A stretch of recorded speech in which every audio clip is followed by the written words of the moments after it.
So much for coming out tonight to our annual lecture for this year, and with our very special guest speaker, Father Mark Miller.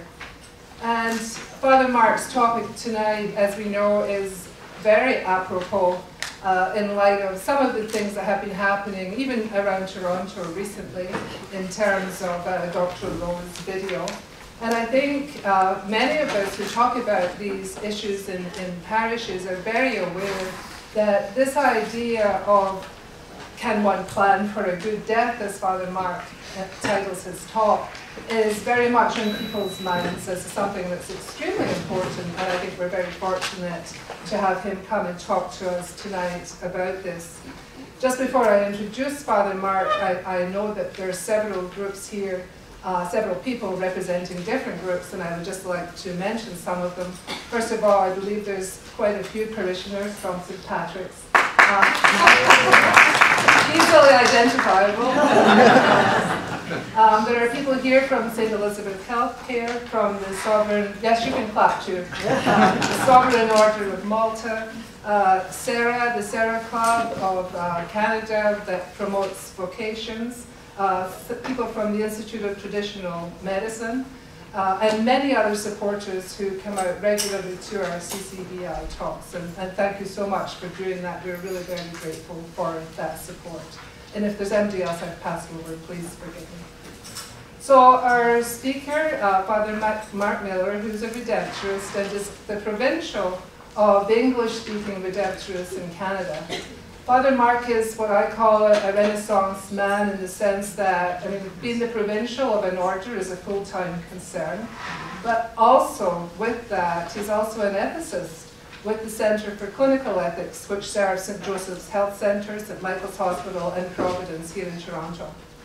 He received his doctorate in Moral Theology from the University of, I always say Notre Dame, I can't say Notre Dame, I went to Notre Dame High School and it just comes off my tongue like that. And he spent 16 years as a clinical bioethicist with St. Paul's Hospital in Saskatoon and the Catholic Health Association of Saskatchewan. And Father Mark was telling me that he's on the board of several institutions, and one of them, he's back working with the Catholic Health Association of Saskatchewan, advising and consulting on their healthcare facilities. That's on top of being provincial for the Redemptorists. As an educator, he has taught and given workshops for Catholic colleges and adult formation programs, as well as for Catholic teachers and many healthcare practitioners. He is passionate about Catholic and faith-based healthcare, palliative and hospital care, and parish nursing. And I've had the great privilege of working with Father Mark on some projects and in some consultations as well. And I'm really delighted that, given his obvious busy schedule, he has taken the time to come here tonight to talk about, can one plan for a good death, the legal, practical, and ethical intent of advanced directives. So please welcome Father Mark Miller.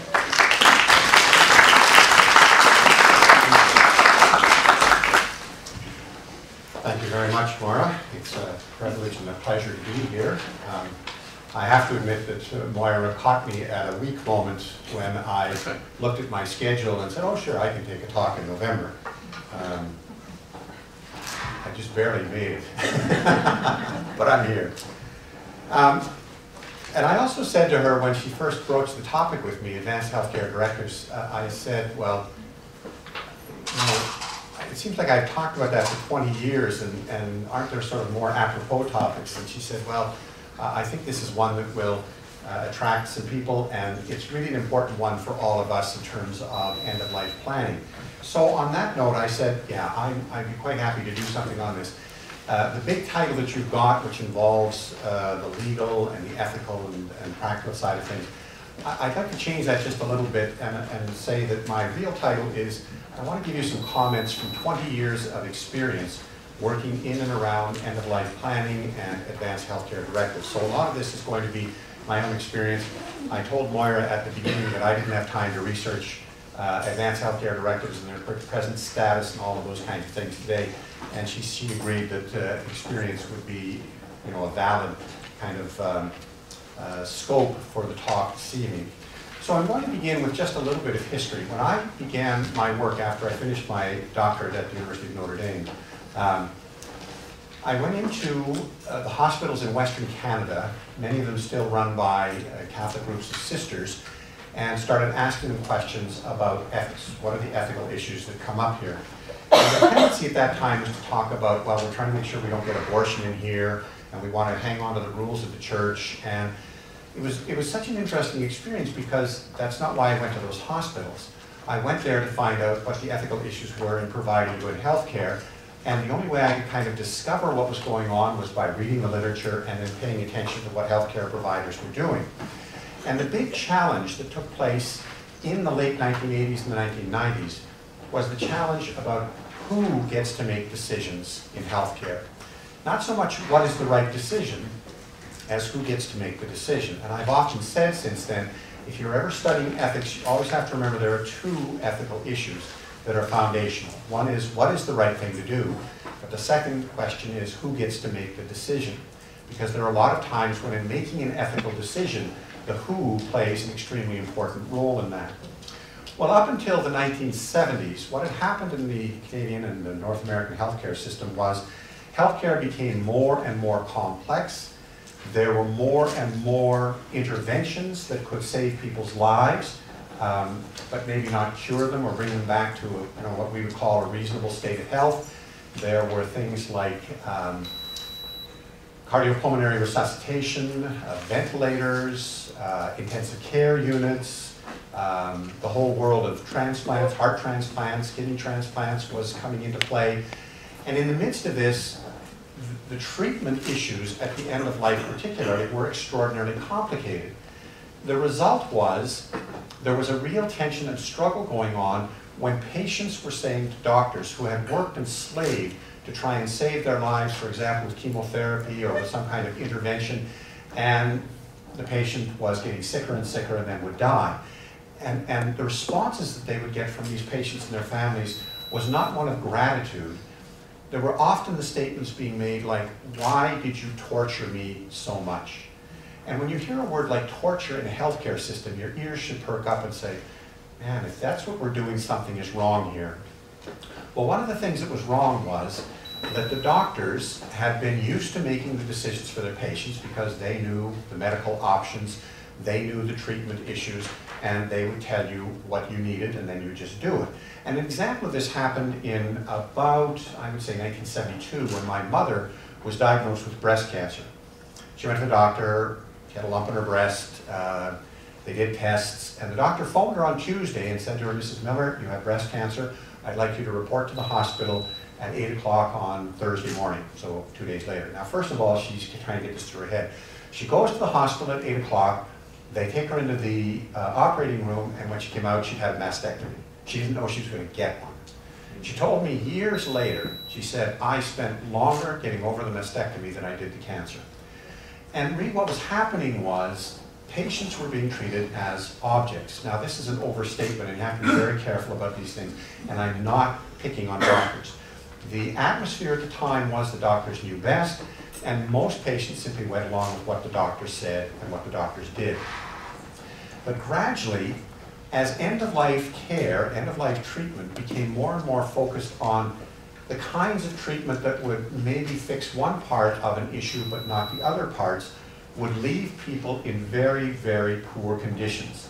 I remember, and this has been 1993, going to St. Paul's Hospital in Saskatoon, and the very first ethics consultation I got was up on the 7th floor where they did the treatments for the various kinds of esophageal and jaw cancer.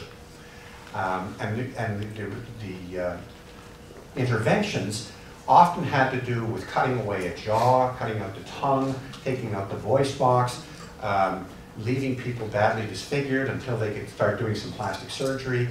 And the first consultation that I got was a patient who was writing on a sheet of paper in angry, angry letters, why did you do this to me? And the nursing staff were tiptoeing around. And I remember talking with the doctor, and I said to the doctor, well, you know the informed consent. And the doctor said, I informed this man. I talked with him for hours to make sure that he understood what was going on. And I just don't understand. Well, to make a long story short, basically what we understood was it's one thing to talk about these things, it's a very different matter to go through it and see what the results are. And as a result of that conversation, we had a very long process of trying to figure out, well, how do we inform patients so that they know what they're getting into when they make these kinds of choices? And again, to make a long story short, we came up with 3 answers. One was that the doctor gave up his power of being the only one to instruct the patients. The nurses were allowed to do this as well. That made a big, big difference because the nurses were often the ones that the patients got connected with. And once that began to happen, it was more like a team effort to work with them. The second thing that was so interesting was that they began to invite patients who had gone through these surgeries and come out successfully to come back and talk with or explain to the other patients what they could expect. Because you can imagine what it's like to lose half of your jaw and half of your neck, wake up the next morning in these bandages, and not realize it's going to take you 11 months to get over this to the point where you're back to something called normal. Once we started getting the other patients involved in this, it was really interesting to see how that changed the whole informed consent process, and it really became an informed kind of consent. The third thing that we did was we found a video that would explain the steps that people would go through so they can actually see what they were going to go through on these things. And you know, that was 1993. I never had another consultation after that for 20 years in that unit. They did things well, and it was one of those things that we could take a lot of pride in. But it pointed out another issue at the time, and the other issue was the question of what do we do when a patient doesn't want this particular treatment or any treatment.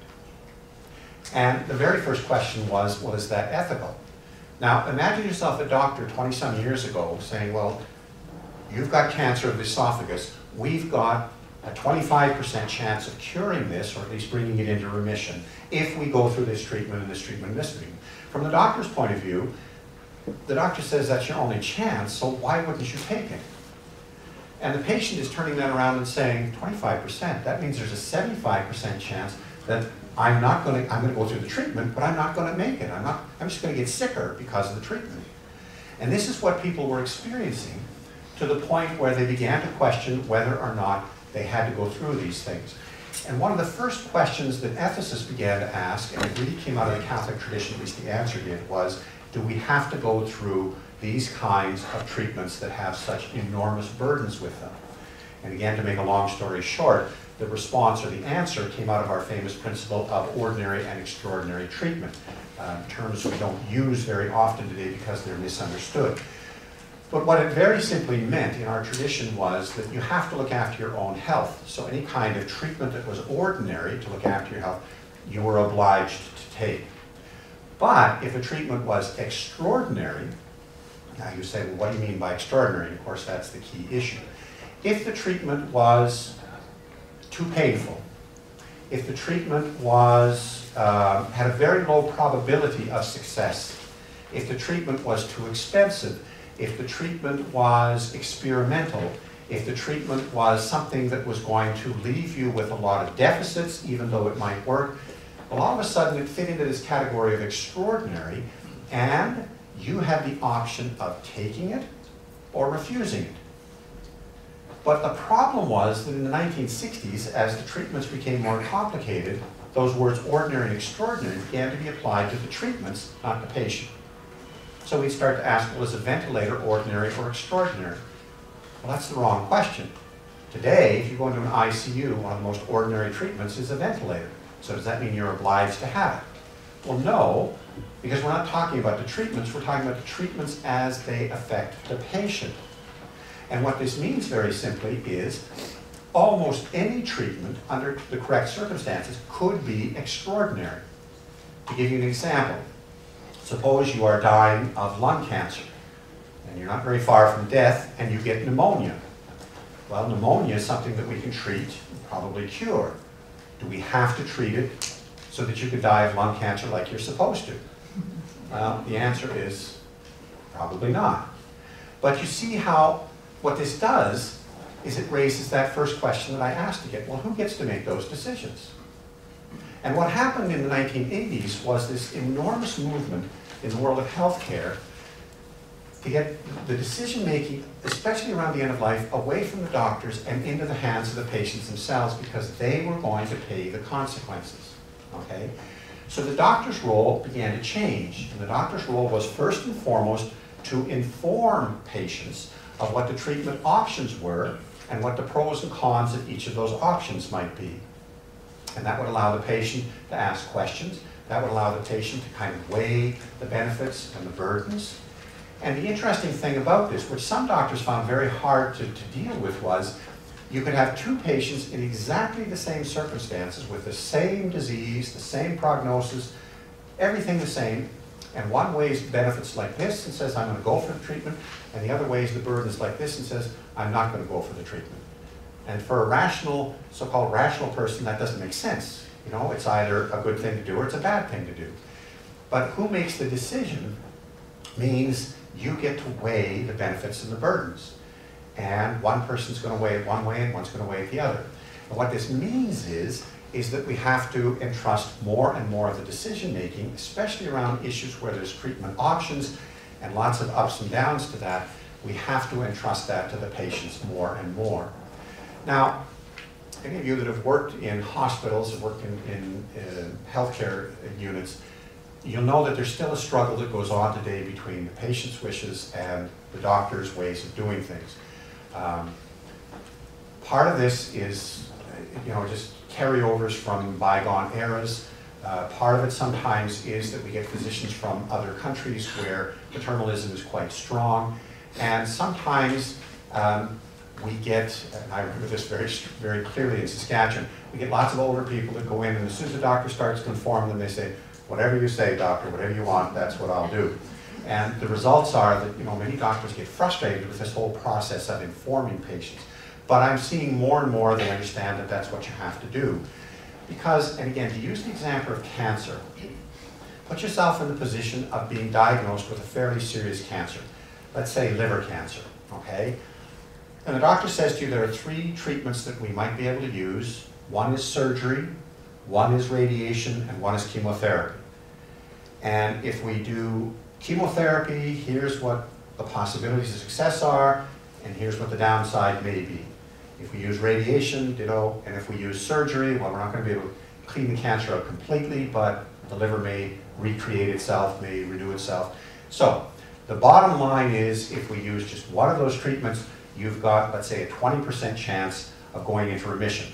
Now, one of the questions you should always ask is, well, what do you mean by remission and for how long? And doctors tend to hedge on that because they often don't know. But they might say, well, the statistics are that 80% of the people who go into remission are in remission for 1 year, okay? Maybe 5 years, whatever the case might be. But what's interesting is to see all of those different possibilities and figure out, well, how do I weigh all of those things? Well, who else is going to weigh them for you? If a cancer specialist is weighing them for you, the cancer specialist is there to do cancer therapy. And 25% or 50%, that doesn't matter a whole lot to the cancer specialist. Basically what they're going to do is offer you the treatment that they can do. But it's going to be a very different thing for you if you're 25 years old and they give you these 3 options and they say, you know, if you put all 3 of them together, you've got a 35% chance of going into remission. And the remission will be for an average of 5 years, sometimes longer, sometimes less. Well, man, when you're 25 years old, you've got a whole lot of life ahead of you, so you're interested in carrying through on this. But if you're 85 years old, you've lived your life, and you've got a whole bunch of other, what we call comorbid conditions, you might say, listen, doctor, I'm not going through that kind of wear and tear on my body. I'd just like you to look after me while I'm dying. And this is where advanced care directives become so important. Advanced care directives are an extension of our own will in terms of making decisions for ourselves, except that they're written documents to take into account when we can't make decisions. So if I'm in a car accident and I'm unconscious, I would ask all of you who are here tonight, do you know who will make your decisions for you? If you're in a car accident in New York State and you're unconscious, do you know who will make the decisions for you? And the answer probably for most of you is, I have no idea, because you don't know what the law is in New York State. And in some states and provinces, if you do not have any kind of advance directive that appoints a substitute decision maker, you will find that the doctors make the final decisions for you. And sometimes the doctors make those decisions not based upon your own wishes, but upon what they think is best for you. And that can create some really big problems. And I'll explain some of that a little bit later. What I found with this whole issue of advanced care directives is a number of different things. First of all, when we, healthy people that come out to a talk like this on an evening, start to talk about advanced care directives, end-of-life decision-making, the possibility of dying, that's a big stretch. Why? Because in our society, we still live in a denial of death. Death isn't supposed to happen. If it happens, we want it over with as quickly as we can possibly get it done, and we don't want all the messy stuff that goes with death and dying. More and more people today, for example, don't want a funeral. Why? I don't want all these people getting all emotional and crying. I have to say my response to them is to say, you're dead, who cares? We need to breathe more, so, just lay off. But the point is, this denial of death is very profound in our society, to the point that I remember giving a talk one time to a group of people, just like yourselves, elderly people, younger people, and I said to the older people, you've got to talk with your children and make sure that they understand that you get to make these decisions, and the decisions need to be clear, so write them down. Then I said to the younger people, you need to talk with your parents and your grandparents. You need to make them know that you need some guidance if you have to make those decisions. So about 2 weeks later, I was talking to several of the people from there. One of the couples came up to me, the elderly couples, and said, Father, you were right. So we called our kids together. They were coming over for, I don't know, Thanksgiving or Christmas or something. Maybe not the best time to do this, but they were over there, and we said, now look, we need to talk about end-of-life planning. And what's the response that the kids say? Mom, Dad, you're not dying. What's this all about? Why are you trying to make everything so morbid? And that's the end of the conversation. Then I talked with some kids, younger members of the family, a little bit later, and I said, well, what happened with your discussion with your parents? My dad said, what, do you think you're pushing us over the edge? Like, what's going on here? And the conversation died. Now, the reality is, we all know we're going to die. We don't know when, literally. And the thing that we have to remember is, if you're going to plan for a good death, first of all, we don't know what a good death is, but I can tell you what a bad death is. That's the problem. And a bad death is one where you don't get proper care at the end of life. And because you don't get proper care, you may end up in awful pain, you may end up with terrible suffering, you may end up with all kinds of family issues, and the result is a catastrophe that often lives down through generations. I had an example of this one time in Saskatchewan when I gave a talk on advanced care directives and palliative care. And I'm a great proponent of palliative care because I've seen what it can do.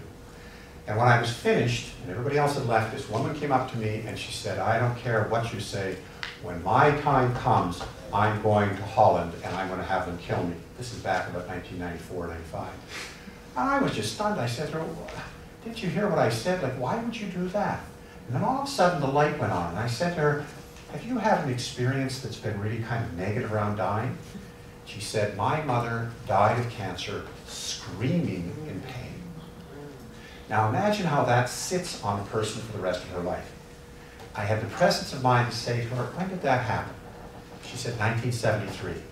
Well, 1973, that was the peak of our, I was going to use the word arrogance, but it was our idea that we could cure anything in the hospitals. You just had to go to the hospitals. And the reality was people died, and often died without proper care because nobody understood or knew anything about proper care for the dying. But those experiences will stick with people. And this is where we've got to stop and realize that we can do some planning for end of life. And we can do some planning for our own terms of reference, and we can do that to help our families. Now, what I want you to understand about advanced healthcare directives is that the cornerstone for them is still the question, who gets to decide? Because in our law, in North America, and this is most of the developed world, our law is very individualistic.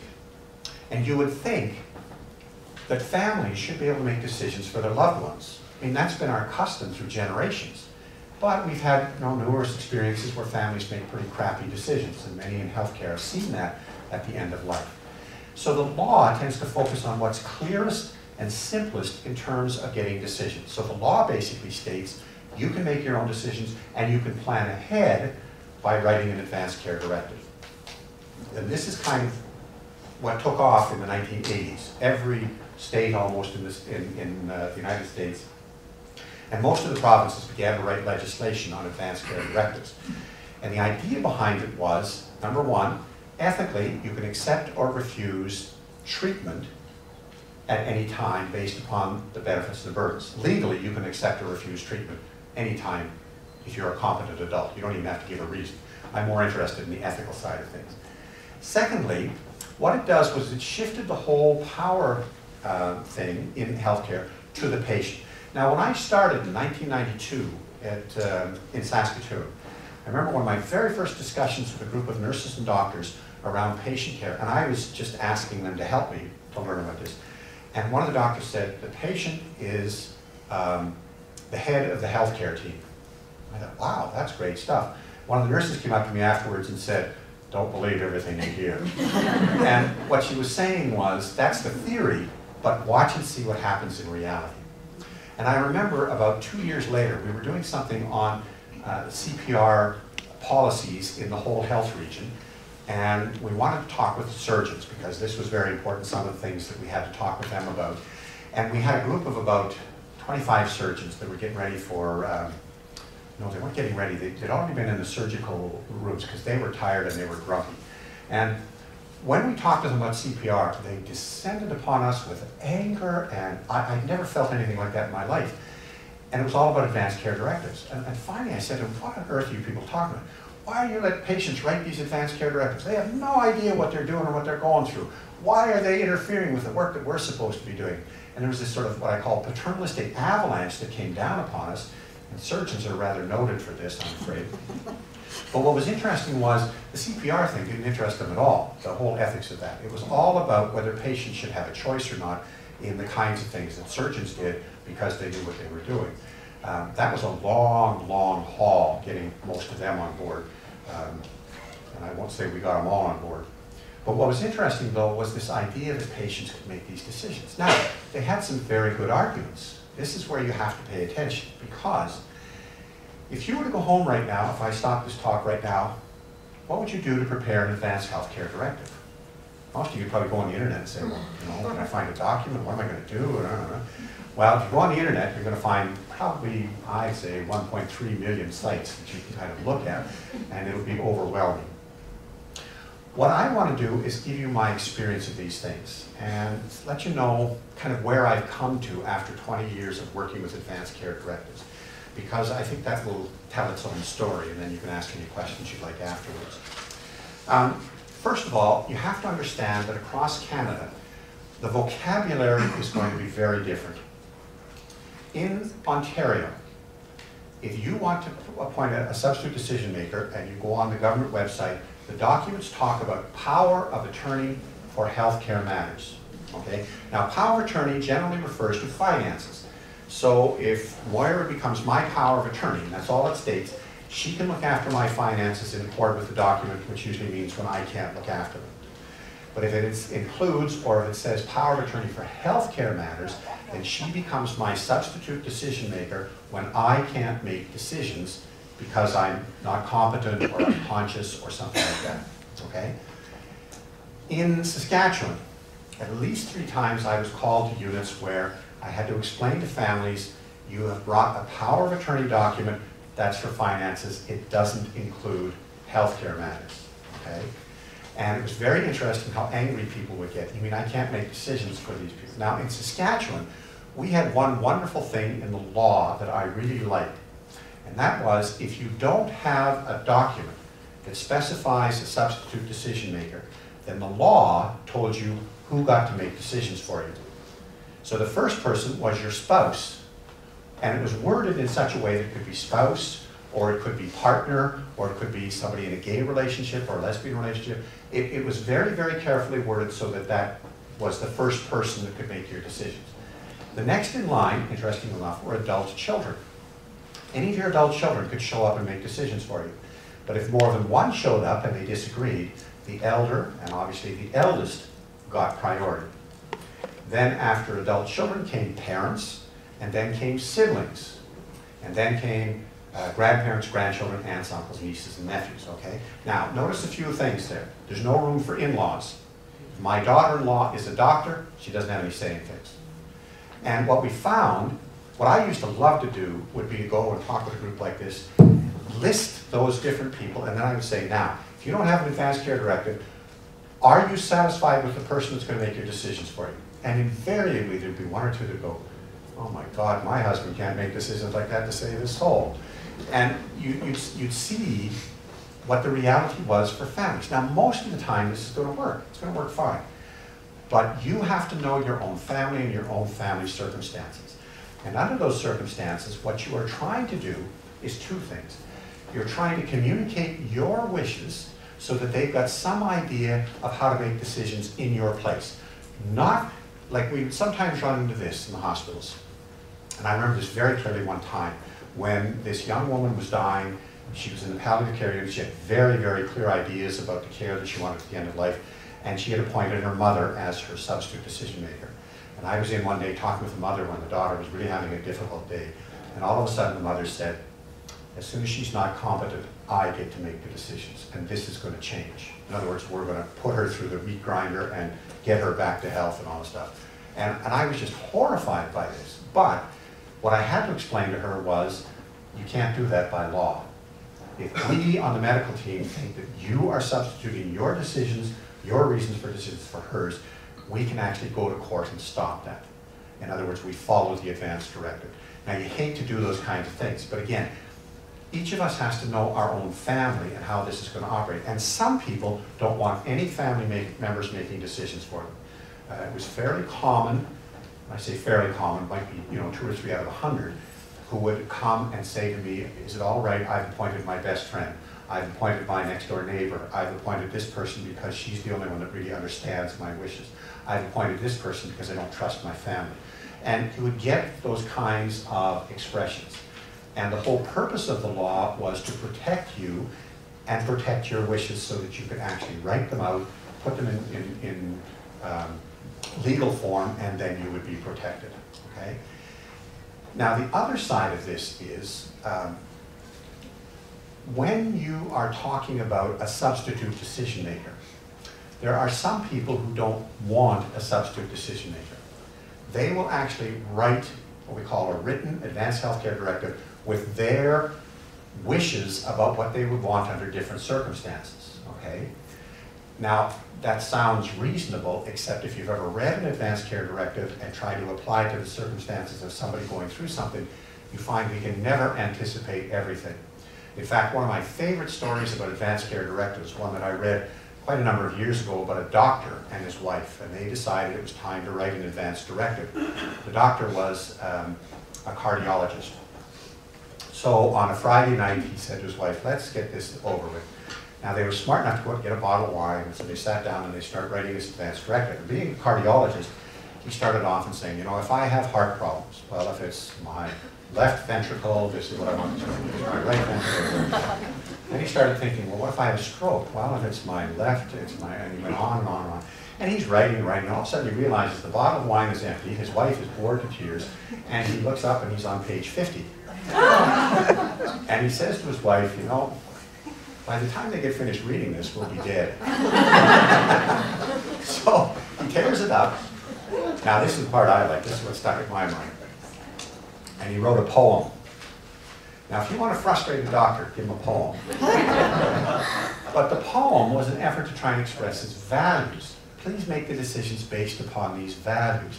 And the poem was, I don't remember the details, but it was sort of along the lines of, what, God gives you so much of life, you don't have to try and drag it out and things like that. But it was very interesting that a doctor would move in that direction. But it was because he couldn't get all the details on paper. And this is the limitation that you will run into with advanced healthcare directives, the written documents. But I have a solution for that, and I'll explain it to you in a moment. What I want you to understand again is, let's go back to the vocabulary. In Ontario, it's power of attorney for healthcare matters. In Saskatchewan, we talk about the proxy or the substitute decision maker. I just found out that in British Columbia, you're now known as the representative. Okay? okay? So all of these things are terms that you will use. They're equivalent, but you have to understand what we're talking about. So don't get confused with power of attorney with healthcare matters. Just try and keep it in mind that what you're trying to do is put what we would call a living will or an advanced healthcare directive together. And here's the second thing that I want to emphasize. I think the primary and perhaps the only thing you really need is what I call a proxy document. You need to appoint a person or persons who will make the decisions for you when you can't make them. But don't stop there by writing the document. The key to that is then you sit down with that person and you say, let's talk about the kinds of situations that I might run into, and I'll explain my wishes for you. Now, this is where you get into a little bit of trouble if you don't have a healthcare background, because what can happen is you'll hear people say things like, well, I don't want to be kept alive on machines. Well, maybe you do. Maybe the machines will keep you alive long enough so that they can figure out what's wrong and they can get you over whatever it is. So you start throwing in words like, well, if I'm in a coma and it's irreversible, I'll never come out of the coma, then here's what my wishes are. Well, that's a little more accurate. That's something that you can probably get your hands around. But what happens if you're unconscious and we don't know if you're going to come out of the coma? You see how you get into that problem that the doctor was talking about? However, if you sit down and discuss this, and I'll give you a very vivid example of this. I got called in on a consultation one time where a woman had had a massive cerebral stroke. And she was, I think, 83 or 84 years old. She's laying in the bed there. She had 6 children, and in the room there were the 6 children and the 3 adult grandchildren. And the doctor had said to them, your mother is not going to recover from the stroke. We need to put in a feeding tube. And so all the kids said, well, if that's what the doctor says, we'll put in a feeding tube. One of the daughters said, I don't think that's a good idea. And the fight began. Okay, this is what often happens in these circumstances. The ones that were arguing for the feeding tube kept saying, well, that's what the doctor said. You have to do that. You don't want mom to die, do you? And the other daughter was saying, you mean you want her to stay like this for the rest of her life? Because she's not going to get any better. I don't think she would want a feeding tube. So I get the phone call. I go up. Now, the doctor was supposed to be there, but the doctor got an emergency call and off he went. So I sat down with the 9 of them. And I started to ask them what the issue was. What was interesting was I let them talk until I got to the point where I said, well, what do you think your mother would want, or your grandmother? There was dead silence. And then one of the granddaughters said, you know, I was talking with Grandma just a couple of weeks ago, and she never wanted to go to a nursing home. And I said, well, you realize that if they put in a feeding tube, she has to go to a nursing home. That's where they're going to take care of her. Then one of the other daughters spoke up and said, you know, I remember talking with Mom when we were watching some show on television. She kept saying to me, please, please, don't do that to me. And I said, well, what were you watching on the television show? She said, well, I think it was somebody that was just never going to regain consciousness. I said, well, I don't think your mother's going to regain consciousness. It just went on for 45 minutes, and they basically told stories about their mother. And the amazing thing was that as they told the stories, it became clearer and clearer to them what their mother's wishes were, to the point where all 9 of them agreed that they would not put in a feeding tube. Now, when the doctor came back, it was very interesting having this discussion then with the doctor. And the doctor said, well, you realize and the words that you have to watch the words at the end of life. The words that he used was, well, then you're just starving her to death. And I thought, oh, Lord, you just undid 2 hours of really careful work at this thing. And I said to the doctor, what happened to patients 40 years ago when they had a major cerebral hemorrhage like this or a stroke? Well, I said, they died. I said, did they starve to death? Well, we never talked about it like that. Well, why don't you talk about it like that now? You see, we put these emotive terms on these things. And we think, well, if you don't have a feeding tube, you're starving to death. No, you're not. You're dying. Your body is shutting down. Like bodies have shut down for centuries. And that may be perfectly legitimate. What makes it legitimate? The wishes of the patient. Well, how do we know the wishes of the patient? Well, this family certainly knew the wishes of the patient. They had to find the way to get there, but once they found out what the wishes of the patient were, It was very clear. And this is where, if you're a substitute decision maker, whether it's for your spouse, for a child, for a parent, for a friend, you have to spend time with that person to get to know what their wishes are. This is very interesting with religious orders. I belong to a religious order. I remember years ago, one of our provincials sent around a document to every member of the Redemptorist order. And in the document it said, if I am unable to make my medical decisions, I appoint the provincial to be my decision maker. And he sent it around expecting everybody to sign and send it back to him. Now, at that time, there were 50 guys that he sent this to. Do you know how many copies he got back? None. Everybody was saying, well, he's just going to pull the plug. He's just, But it's because he didn't discuss anything with them. He had no idea what their wishes were. And he kept saying to me afterwards, he kept saying, well, but I'm not going to just pull the plug. I'm going to talk with people. And I said, well, why don't you talk with them to begin with? Because that's what we need to know. And you know, the converse side of that is, you'll see this quite often in religious orders where they will appoint the superior, but there is no conversation. And all of a sudden, here's this dear sister in the hospital, and the superior has to make decisions for her, and really doesn't know what the wishes are at all. So the cornerstone of a substitute decision maker is a conversation. Okay? And it's a conversation that needs to be ongoing. It's the kind of conversation that when something comes up, you may get an opportunity to discuss it anew. You may get a different angle on the thing. To give you an example of one of the things that I put in my advanced care directive, when we got to the whole, I'll talk about this a little bit later, but when we got to the whole issue of feeding tubes for somebody in a permanent vegetative state, my advanced care directive basically says, I do not want a feeding tube if I'm never going to regain consciousness. It's clear that I'm not going to regain consciousness. I do not want a feeding tube. I want to follow the teachings of the church, and then in brackets I've got, but not as interpreted by conservative moral theologians. I'm going to follow the teaching of the church. So you get all these little angles that you play on these things. But what's interesting is, if all you've got is a substitute decision maker, then the substitute decision maker has the right to talk with the doctors, to get whatever information that he or she needs from your medical records and your charts, and to make decisions for you. Now, I'll show you how hard this is, because if you go into a hospital, the culture is we're in control. It's not bad, it's the nature of the institution. And I don't know how many times I've gone in as a chaplain, and this is a very different experience than as an ethicist, and I go in and I watch how doctors, I don't want to use the word manipulate, but how they move the direction of the conversation so that there's really only one choice. Or, what's even more frustrating, is where the patient gets treated like an object, the substitute decision maker is left kind of on the sidelines, and all of a sudden they're making decisions about the patient because he's our patient or she's our patient. And then the spouse or the substitute decision maker comes in and says, well, where'd that come from? And I'll give you a very vivid example of this. Not very long ago, a friend of mine was in the hospital, and his wife was coming in. He wasn't eating the hospital food, but she was bringing things that he liked, like watermelon that was cut up into very small pieces, and she was feeding him this.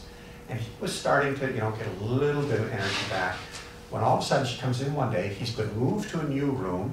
When she goes up and opens up this little deal of watermelon, the nurse comes running in, grabs it out of her hands and says, he's not to take anything orally. The speech therapist has been in, he does not have a swallow reflex, and therefore he could get pneumonia. So yesterday we could feed him, today we can't. No discussion with the substitute decision maker, who is the spouse. And in the middle of this, they're basically saying, we own this patient, and we get to make the decisions. And that's where I find this so frustrating. It's not like one doctor ganging up or saying this. It's the system that so easily takes control of patients. So even if you are competent and you have to go to the hospital, you should take an advocate with you. What I mean by that is somebody whom you give permission to get information from your doctor, to talk with you, to help make decisions, whatever you want to put on there. Why? Because when you're in there, you're usually sick and vulnerable and scared and all these other things, and it's very easy for the system to take over.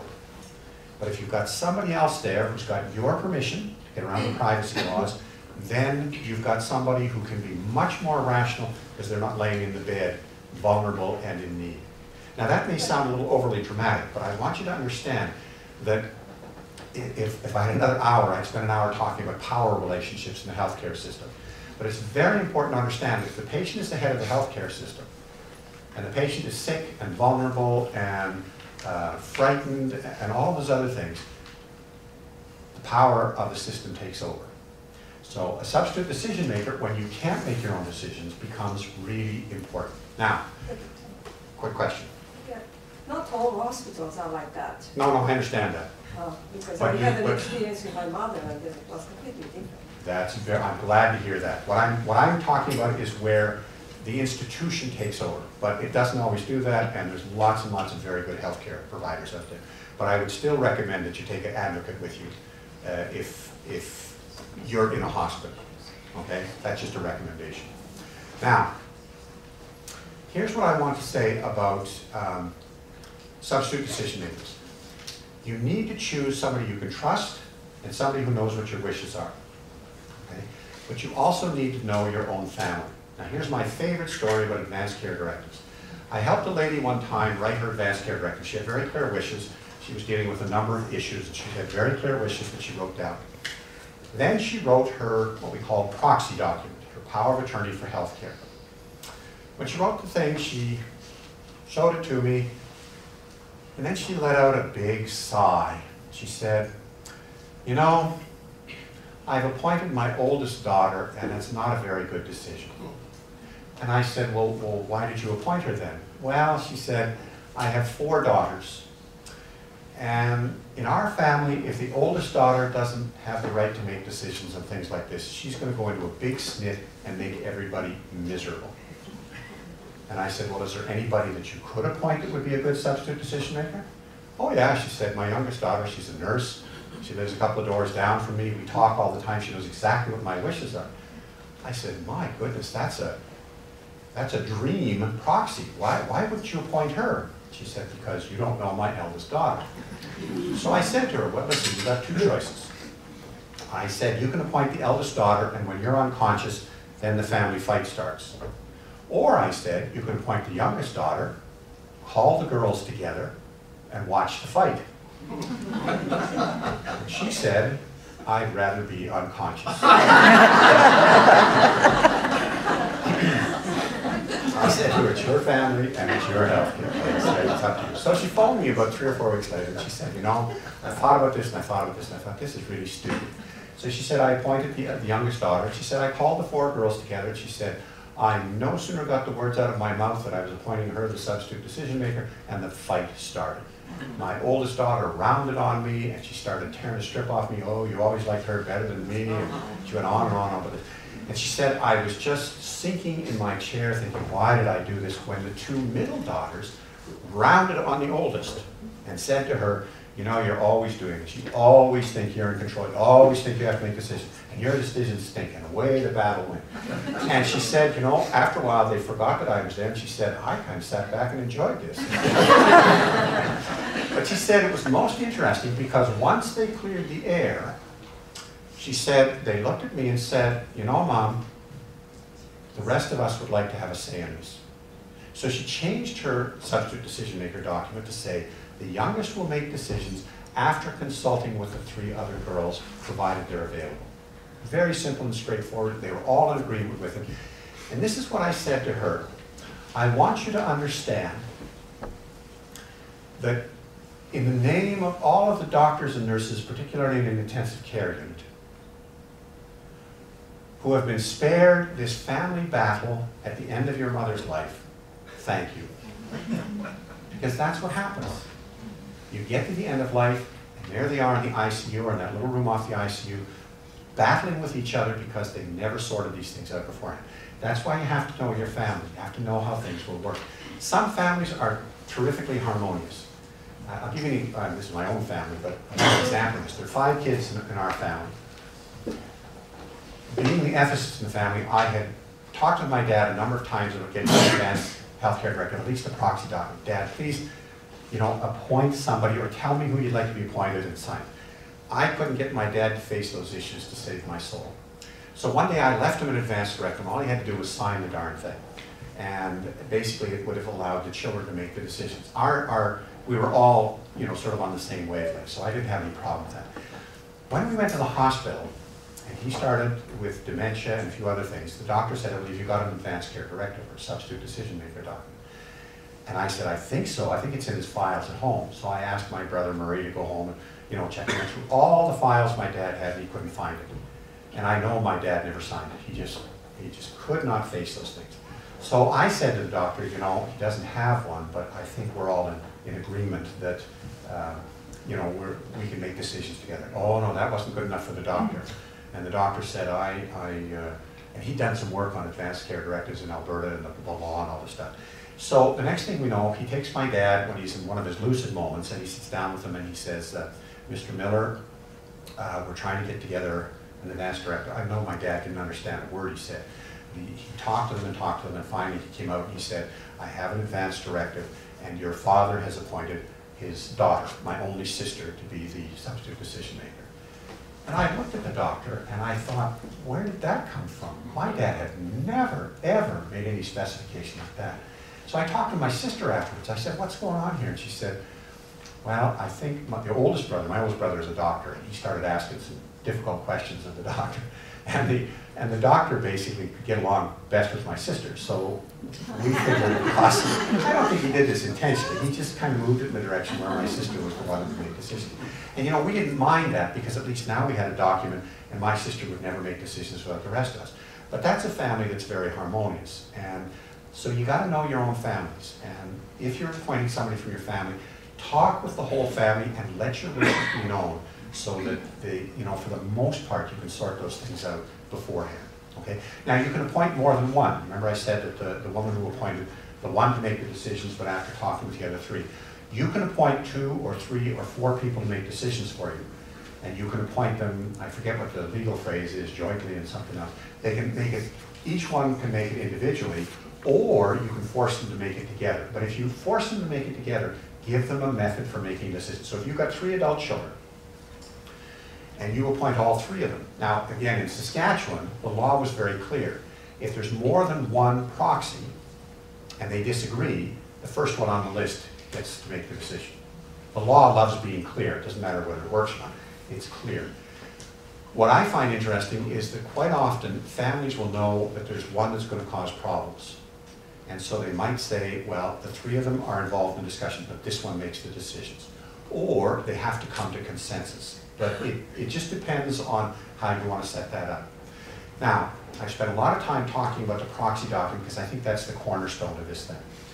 What I want you to understand, these are sort of practical things. I think you can also write advanced directives. Now, one of the things that we did in Saskatchewan is we prepared a couple of booklets that we found very helpful for preparing advanced directives. They're a bit long, but they're sort of instructional, and you can actually find them on the St. Paul's Hospital website out of Saskatoon. So it's www.St. Paul's Hospital, all one word, no apostrophes, no capital letters, stpaulshospital.org. You can download it, and what I like about that is you can take it and you can cut and paste your own document. So if there are things in there that you like, you cut that out and you put it in. If there's things you don't like, you get rid of it. My own document cut from this is about 5 pages. So, but what the advantage of this is that now here's where I make a distinction. You can write an advanced care directive so that the healthcare team gets it and follows it. But my experience has often been that healthcare teams read it from their point of view, and there's lots of statements in there that mean one thing to a healthcare provider and another thing to the family members. So what my advice is to write some documents, especially if you've got a family that's going to have some kind of conflict. And when you write a document like that, to make it a document to support the substitute decision maker, not to give to the medical team. Now, the original plan with advanced directives was to give to the medical team so that that would guide their decision making. I prefer to see it go through the substitute decision maker for the very simple reason that the substitute decision maker knows you and knows the nuances in your life. Let me give you a vivid example of this. How are we doing for time, by the way? It's probably an hour over already. For 55 minutes. Oh, really? Let me give you a vivid example of this. This was actually a court case in Regina. There was an elderly gentleman in a nursing home in Regina who had a family doctor for 25 years who used to visit him in the nursing home. And the doctor finally said to him, you know, we need to write an advance directive. What are your wishes? And the guy said, I want everything, you know, just whatever I can get, I want that. And they discussed it a few times, and he wrote this document. And basically, what happened was he had, I think it was, whatever it was a cerebral hemorrhage of some type that just made him completely unconscious, and he was moving into a permanent vegetative state. And the doctor realized that when he had written the advanced care directive with this gentleman, he'd never thought of that possibility, and he knew that this guy would not want to live like that. But the directive was very clear. You've got to do everything. I want a ventilator if I need one. I want a CPR, cardiopulmonary resuscitation if I need it. I want feeding tube. So he went to court. And this was interesting because he went to court to argue that the written document did not clearly express the wishes of his patient, his friend. And it was amazing to me because the court came down on the side of the doctor and allowed him not to put in a feeding tube, or I think at that point he had to remove the feeding tube and allow the man to die. Now what was interesting for me, well, there was two things. One was I was at a conference at Catholic Healthcare in Winnipeg, and I walked out of the hotel and there were the CBC cameras and all this stuff. And I didn't know what was going on. I hadn't heard the judgment, and one of these reporters said to me, have you heard the judgment about so-and-so in Regina? And I said, no, what happened? And he said, the judge overturned the advanced care directive, and now they're going to kill this man. And I said, I beg your pardon. I said, where did you get that from? So, you know, I got him backed up a little bit, and I said, oh, so basically he's made a treatment decision that this treatment is too burdensome, and it's perfectly ethical to let go of the thing. And I said, what I really like about this is that the doctor and the court had the courage to follow the man's wishes as they were known, not what was written down, as if that were the only legal requirement. Now, just a footnote on that, that's the last time the CBC ever interviewed me, because I wasn't going to be controversial with them on the thing. But what I liked about that was it goes back to the patient's wishes. And this is where we can never be perfectly clear about these things, but when we talk with one another, when we communicate with one another, it's really quite interesting how much we can communicate. But if we write some things down, that becomes really important to help guide the planning. So let me give you a couple of examples. First of all, in Ontario, whether it's a substitute decision maker, or power of attorney for healthcare document, or an advanced care directive, you need two witnesses. They are witnesses to your signature, okay? So that's not hard to find. But it can't be your substitute decision maker. It's got to be somebody else. Not a big deal. But I recommend that for every directive across the country. Saskatchewan, you don't need a witness. But I ask them to put two witnesses on so that it's valid across the country and the United States, okay?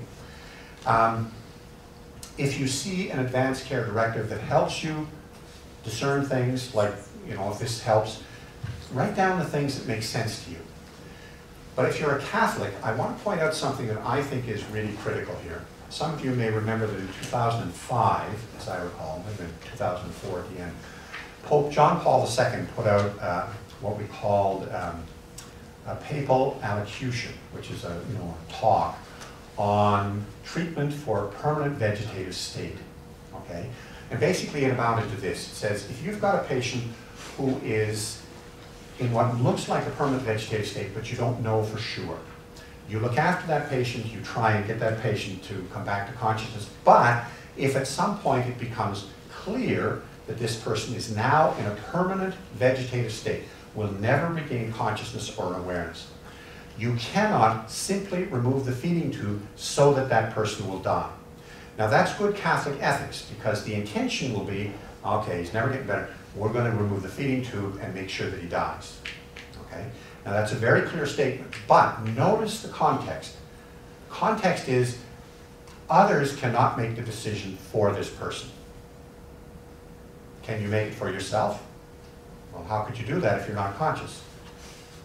Well, if your advanced care directive says, if I'm ever in a completely unconscious state or a permanent vegetative state, I do not want a feeding tube, then the feeding tube could be removed. Why? Because it's the ethics of weighing the burdens and the benefits. Now, in the document it says, well, this is ordinary treatment. That's problematic, so I won't deal with that.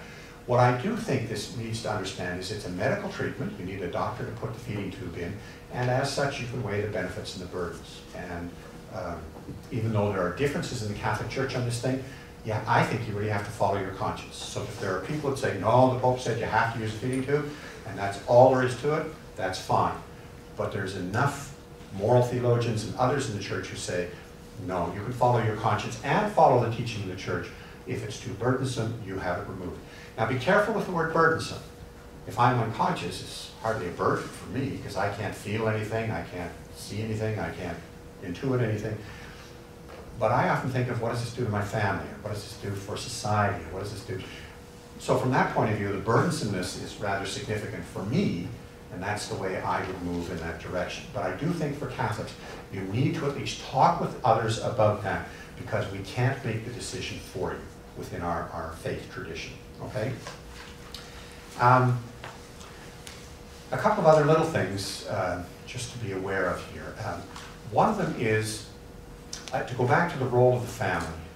Again, you need to know your own family, and what I like today is that doctors are much more sensitive to the family involvement in these things, and this is maybe what your experience has been. That doctors realize that it's not just me and the patient. It's a family relationship issue that often has to be taken into account. And the thing that I often come to realize is when you're dealing with patients that are very critically ill or dying, it's not only the patient that goes through the 5 stages of dying. So anger and depression and bargaining and, what am I missing? Denial. I just denied denial. So, and then acceptance. The family members are going through that as well. And I remember this very clearly when my mom was dying and my youngest brother, I mean, I didn't realize this till afterwards, was in total denial until 2 days before she died. And this was a woman who was just fading before our eyes. But my youngest brother couldn't face that. He'd go in and he'd talk with mom as if nothing was the matter and all this stuff. But 2 days before she died, that's when he broke down and his denial just evaporated. Well, this is what families often go through. And here's where I want to leave you with kind of my final conclusion, if you will. I am really, really impressed with the context of palliative and hospice care in the care of the dying.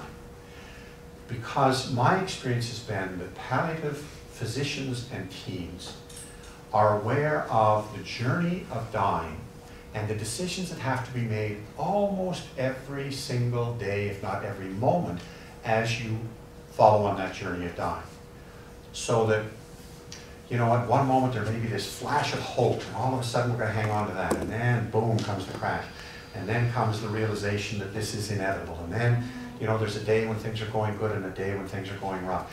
And in the middle of that, the palliative care team doesn't have any goals except to help the patient live to the best of his or her ability while they're dying. And the family are considered part of what we would call the patients. The statement that we hear is everybody in that room is a patient. And the result is that a lot of the conversations that we're trying to anticipate with advanced care directives are going to be discussed very, very reasonably and amicably, and sometimes when you get through the rough spots, with a patience that I think is so helpful to that long journey of coming to terms with dying. And the result is, well, let me give you a personal side to this. When my mom died after, well, it was several years of battle with bone cancer, but the last 3 months were the real sort of downward slide. And I watched what my mom went through and I watched what our family went through. It was not easy, and it's emotionally exhausting to care for the dying, but it's a privilege as well. What I remember, however, was seeing, mostly in hindsight, sorry, my German slipped in there. In hindsight, was looking at this and recognizing that my mother went through a lot of difficult things that in the midst of which her relationships with her family and some friends and the palliative team were some of the most blessed moments of our lives. And I began to realize in my own life that, you know, I'm a priest and I'm the ethicist and I've been working in palliative care at that time for 5 years, and so I'm not afraid of death. But I found out I was. I was afraid of dying. I was afraid of all of those things that go into this thing. And what I'm really afraid of, and I've seen this so often around the end of life, you're afraid of being worthless. You're afraid of not being worth being cared for. And that's why you hear so many people say, well, I don't want to be a burden. And we need to teach people that at the end of life, that's part of life. Dying is part of living. And for the rest of us to care for the dying properly is to say you are worthwhile all the time that you are alive. It's not to say, well, there may be some good experiences that come from this, or there may be some blessings. That's going to happen. What it is to say is you are worthwhile. And the two greatest fears that I see in our society around end of life are the fear of pain and the fear of being abandoned. And those are the ones that lead to the whole physician-assisted suicide and euthanasia. Watch the media. What does the media emphasize? Pain and suffering. As if the rest of us don't suffer here and again. It's all sort of geared towards this, oh, well, let's get this over with because we're being compassionate. I think it has nothing to do with compassion. But frankly, I think it has to do with, let's get this over with because we can't take this. And then we put it on the patient. Oh, you poor person, we'll get this over with. It's not easy dying. There's lots of tough bumps in the road. But what it means, if we choose euthanasia, it means we think dying is a whole lot better than living. And I know people, and some people will say, well, there are circumstances where maybe death is better than life. My response is to say, if we've got good palliative care, and this is a quote from Ira Byock, who wrote a book way back in, I think it was 1998, called Dying Well. And he said there is no need for anybody in North America to die in unbearable pain. Well, if that's the case, what do we mean by suffering? Oh, good Lord, dying isn't an easy thing to do. There's lots of suffering that goes with our mortality, with the extinguishing of life, with losing our friends, with saying goodbye to our family. But if suffering becomes the groundwork for killing people, why would we stop with the dying? So what I'm getting at here is you and I need to see the dying as the living first and foremost. Don't put them in a little box that says, well, these are the dying, and therefore they're different than the rest of us. These are the ones who are going through the experience of dying, but they're living. How do we assist them to live to the best of our ability? Now, some of the protections that we have for them are things like you don't have to take every possible treatment. You weigh the benefits and the burdens. You can make decisions about treatments that you'll accept or refuse. There are also ways in palliative care that if it looks like pain or some of the symptoms are going to get out of control, we have ways of using things like palliative sedation and things like that. And I've heard people dismiss that and say, well, if you're going to sedate me, why don't you just kill me? And my answer is, why are you fascinated with killing people? I don't get it, except that it's so quick and easy, and in our system it's so efficient. But to me, it's a betrayal of the dying. We don't say of teenagers who are depressed and want to kill themselves, well, come to the doctor, because the doctor will do it efficiently, and the doctor will make it unmessy. Why don't we say that? It's because we're not prejudiced about them, we're prejudiced about the dying. You see what I'm getting at? So let's go back a step and say, what's the context for advanced healthcare directives and for the kind of preparation for good death? It's to trust that we have a system wherein we will be looked after, where our pain will be controlled, our symptoms will be managed, and where we will not be abandoned. And that's quite a challenge, because I don't know what the statistics are today, but I think it's only about 35% of Canadians who are dying that actually get good palliative care. Let me finish with just a little story here. Two stories. One is, I've got down here dealing with chronic illnesses. You remember the story of Sue Rodriguez, who in 1995 went to the Supreme Court to challenge Canada's law against physician-assisted suicide. When she finally got a physician to help her end her life, Dr. Deborah Braithwaite, who was the hospice physician in Victoria at that time, looking after Sue Rodriguez, put out a little two-page statement. And in that statement she said, it's not our purpose or goals in hospice care to end people's lives, to kill people. She said, our job is to take care of them. And then she said, and if you will go back and look at Sue Rodriguez's journey, when she was first diagnosed with Lou Gehrig's disease, she was terrified, and on those first several months, all she wanted to do was make sure that she would not die from suffocating on her saliva or choking to death or something like that. But Dr. Braithwaite said, if you look at the last year of her life and look at all of her public statements, you will not see a single public statement that said, I'm terrified of dying in suffocation or choking to death, because she knew we would look after her. So what was her motivation? I don't know. But she surrounded herself with all kinds of friends who thought death was the answer. That's what she thought. Second story. I had the privilege one time of going down to Calgary to visit a woman by the name of Evelyn Bell. Evelyn Bell was also suffering with Lou Gehrig's disease. She was at home. She had a husband and 3 adult sons who were very, very solicitous for her. She wanted to write an advanced care directive. So she did. She and I worked on that for several hours, and she was very clear what her wishes would be and how, when she reached the point where she had 2 statements. One was, when she reached the point where she could no longer live with the treatment, she was thinking particularly of a ventilator, she wanted to be able to make it clear that they would remove the ventilator, take care of her while she died. Or she said, if I reach the point where I can't communicate at all, then I want you to stop whatever treatments are just keeping me alive. Now that may sound rather dramatic, but here's what happened with Evelyn Bell. When Evelyn Bell reached the point in her illness where the only movement she had was her eyeballs and her ability to blink, Evelyn Bell wrote a book called Cries of the Silent. And she wrote the book precisely to tell caregivers what it was like to be in a body that doesn't work at all.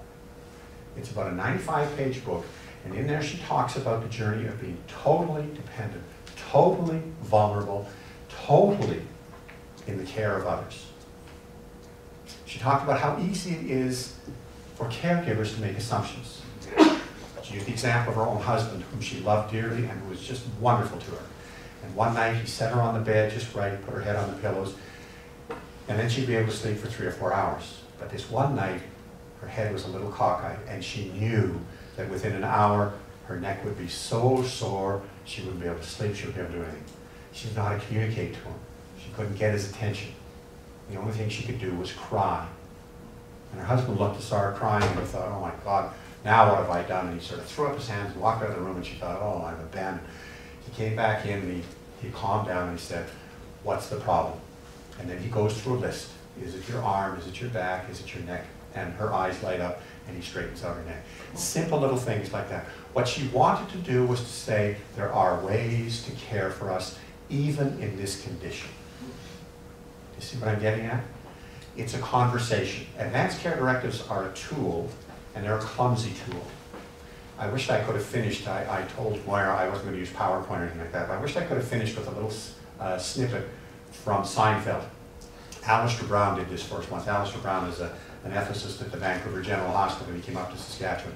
And when he finished the talk on advanced directives, and he had the same conclusion I did, you know, choose a proxy and give your directions to the proxy. He did a little snippet from Seinfeld where Kramer, is that the guy with the hair? Mm-hmm. Kramer goes, and he finds out he's got to write one of these advanced directives. So he goes to a lawyer. I think Elaine and Seinfeld are with him. And the lawyer is bored out of his mind, and he's saying things like, well, if you're at the end of life and your kidneys fail, what would you like us to do? And Kramer's looking around going, geez, I don't know. So he finally gets this document done. And of course, typical Seinfeld, the next scene is Elaine trips and sprains her ankle, and she's in a bed in a hospital. And everybody's gathered around, and she's got a big boom box there. And she says to Seinfeld, she says, Jerry, put the boom box over here on the other side. So just as Jerry goes down to pull the plug on the boom box, Kramer comes in and sees him pulling the plug and faints. Okay? So it's much funnier when you get the actual scene. The world of healthcare is an amazing world.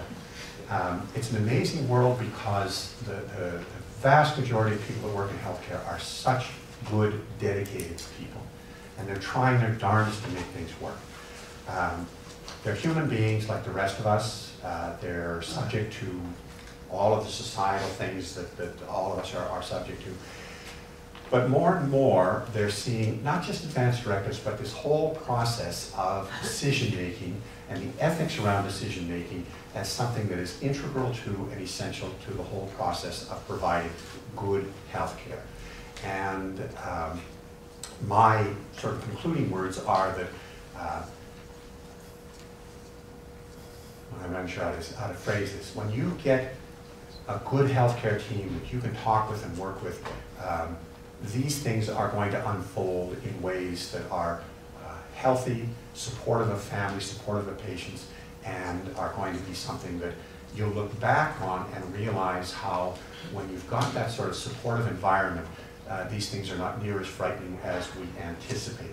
Occasionally you'll run into a difficult circumstance. Certainly here in Toronto, you just call for an ethics consultation.